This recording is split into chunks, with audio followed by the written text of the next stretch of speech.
देखिए, कुछ लोग होते हैं जो बिजनेस के बने बनाए नियम फॉलो करते हैं और कुछ लोग वो नियम ही बदल देते हैं।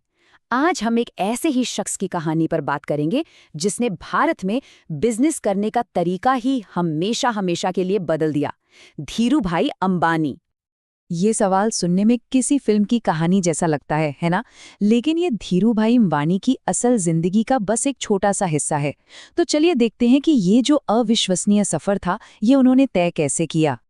तो कहानी की शुरुआत होती है 1932 में, गुजरात के एक छोटे से गांव से। परिवार की माली हालत कुछ खास अच्छी नहीं थी, इसलिए धीरूभाई ने स्कूल छोड़कर पैसा कमाने का फैसला किया।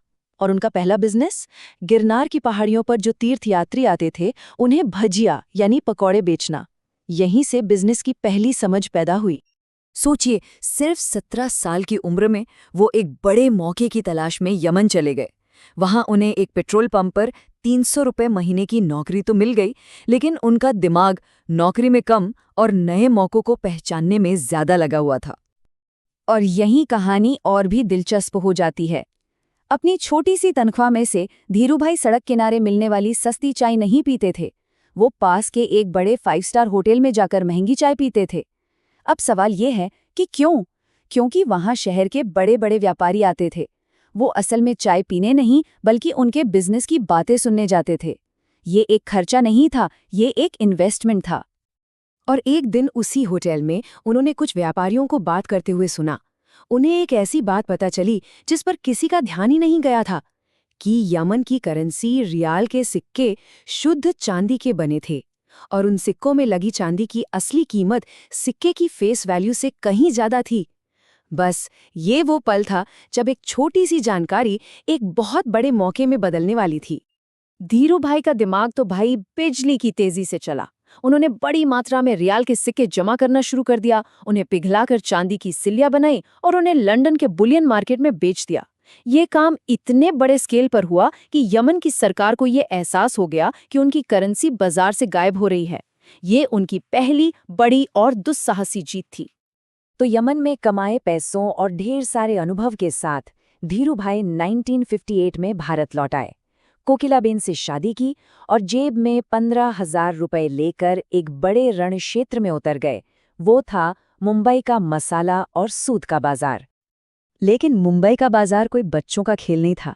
वहां पर कुछ पुराने व्यापारियों का कब्जा था। उन्होंने जब इस नए खिलाड़ी को देखा तो खतरा महसूस किया और एक भ्रष्ट IAS अफसर के जरिए उस गोदाम पर ही ताला लगवा दिया जहां सूद की बोलियां लगती थीं। एक झटके में धीरूभाई का काम ठप हो गया। तो ऐसे में एक बाहरी आदमी एक ताकतवर सिस्टम से कैसे लड़ता? क्या वो हार मान लेता? नहीं, धीरूभाई ने जो किया वो किसी ने सोचा भी नहीं था। उन्होंने अपनी यूनियन के ट्रकों का सारा माल उस IAS अफसर के घर के ठीक सामने उतरवा दिया। अब अफसर घबरा गया। उसे पता था कि अगर सुबह उसके बॉस ने ये सब देख लिया तो उसकी नौकरी गई। कुछ ही घंटों के अंदर गोदाम के ताले खुल चुके थे। धीरूभाई ने ये सिखाया कि कभी-कभी लड़ाई नियमों से नहीं बल्कि दिमागी सूझबूझ से जीती जाती है।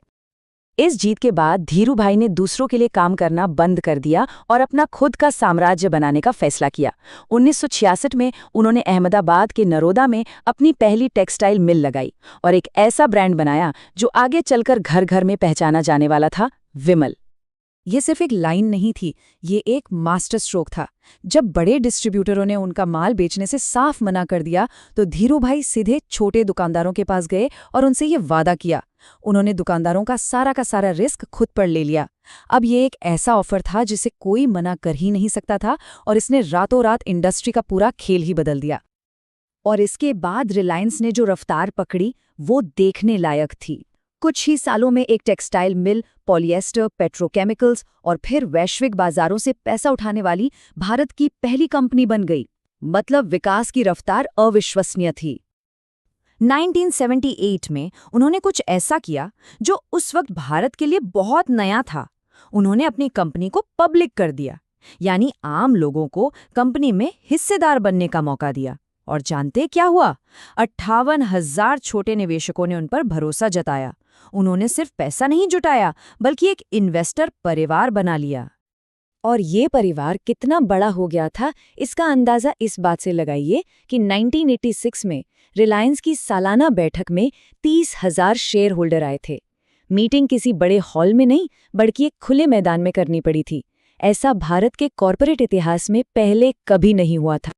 धीरूभाई ने सिर्फ एक कंपनी नहीं, बल्कि एक ऐसी विरासत खड़ी की जो आज भी कायम है। अपनी सेहत की चुनौतियों के बावजूद उनका विजन और उनका विस्तार कभी नहीं रुका। उन्हें दुनिया भर में सम्मान मिला। उन्होंने जामनगर में दुनिया की सबसे बड़ी पेट्रोलियम रिफाइनरी बनाई। उन्हें बिजनेसमैन ऑफ द सेंचुरी तक चुना गया। उन्होंने सही मायनों में भारतीय बिजनेस को दुनिया के नक्शे पर ला खड़ा किया। 1986 में एक स्ट्रोक ने उनके शरीर के एक हिस्से को कमजोर कर दिया, लेकिन उन्होंने इसे अपनी पहचान कभी नहीं बनने दिया। वो हर रोज घंटों फिजियोथेरेपी करते थे और ये साबित करते रहे कि उनकी इच्छा शक्ति किसी भी शारीरिक चुनौती से बहुत बड़ी है।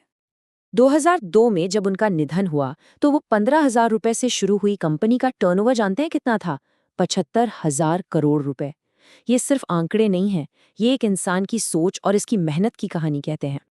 इतने बड़े साम्राज्य का मालिक होने के बावजूद वो अपनी जड़ों से हमेशा जुड़े रहे।